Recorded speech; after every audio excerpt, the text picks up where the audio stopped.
హైదరాబాద్ లో ట్రాఫిక్ ఇబ్బందులకు చెక్ పెట్టేందుకు ఫ్లైఓవర్లు అండర్ పాస్ల నిర్మాణం ప్రభుత్వం చేపట్టింది అన్నారు మంత్రులు మహమూద్ అలీ, తలసాని శ్రీనివాస్ యాదవ్. అభివృద్ధిలో రాష్ట్రం దూసుకు వెళ్తుంది అన్నారు. ఎస్ఆర్డీపీలో భాగంగా ఎల్బీ నగర్ లో 42 కోట్లతో నిర్మించిన ఫ్లైఓవర్ ను ప్రారంభించారు మంత్రులు.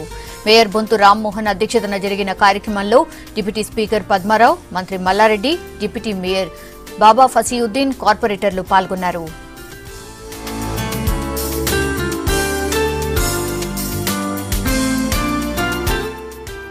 బ్రిడ్జ్ అంటే చాలా ఓవర్ బ్రిడ్జ్ చాలా అవసరం ఉంది. తప్పకుండా తెలంగాణ వచ్చే తర్వాత మా ఆనరబుల్ సీఎం గారు, మా డైనమిక్ మినిస్టర్ కేటీ రామారావు గారు చాలా బాగా ప్లాన్ చేశారు. ఇక్కడికి హైదరాబాద్ లో అంటే ఢిల్లీలో ఒక అవార్డు వచ్చింది మాకు గ్రేటర్ హైదరాబాద్ కి. ఇప్పుడు తెలంగాణ వచ్చిన తర్వాత ఇక్కడ ట్రాఫిక్ ప్రాబ్లం చాలా ఉంది. డైరెక్ట్ గా విజయవాడ వెళ్తున్నారు. ఈ రోడ్లు ఈ బ్రిడ్జ్ లేకుంటే చాలా కష్టం అవుతుంది. ఎవరు బ్రిడ్జ్ కోసం 42 కోట్లు ఖర్చు చేశారు.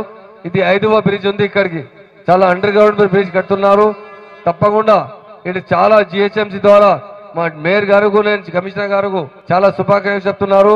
ఈ రోజు ఈ ఫ్లైఓవర్ నిర్మాణం మూలాన ఒక ఎల్బీ నగర్ ప్రాంతమే కాకుండా ఈ చుట్టుపక్కల ప్రాంతాలకు, అదే విధంగా హైదరాబాద్ ప్రజానికానికి గాని, విజయవాడ వెళ్లే వాళ్ళకి గాని మరి ఎంత రిలీఫ్ వస్తుందో మనందరికీ తెలుసు. గతంలో ఈ ప్రాంతంలో ఫంక్షన్స్ గాని, పెళ్లిళ్ళు గాని, ఇతరత్ర కార్యక్రమాలు ఏదైనా జరిగితే ఎప్పుడు చూసినా గానీ ట్రాఫిక్ రద్దీ. మరి తెలంగాణ ప్రభుత్వం వచ్చిన తర్వాత మన ముఖ్యమంత్రి కేసీఆర్ గారి నాయకత్వంలో ఒకవైపున అభివృద్ధి సంక్షేమ కార్యక్రమాలు బ్రహ్మాండంగా ఇస్తూ, మరి మున్సిపల్ శాఖ మంత్రులుగా యువ నాయకులైనటువంటి కేటీఆర్ గారు ఈ యొక్క కార్యక్రమానికి శ్రీకారం చుట్టింది. గత 10-15 సంవత్సరాల సంది కూడా ఈ ఎల్బీ నగర్ చౌరస్తా అనేది ట్రాఫిక్ పెద్ద సమస్య అయిపోయింది. ఎవరు కూడా పట్టించుకోలే.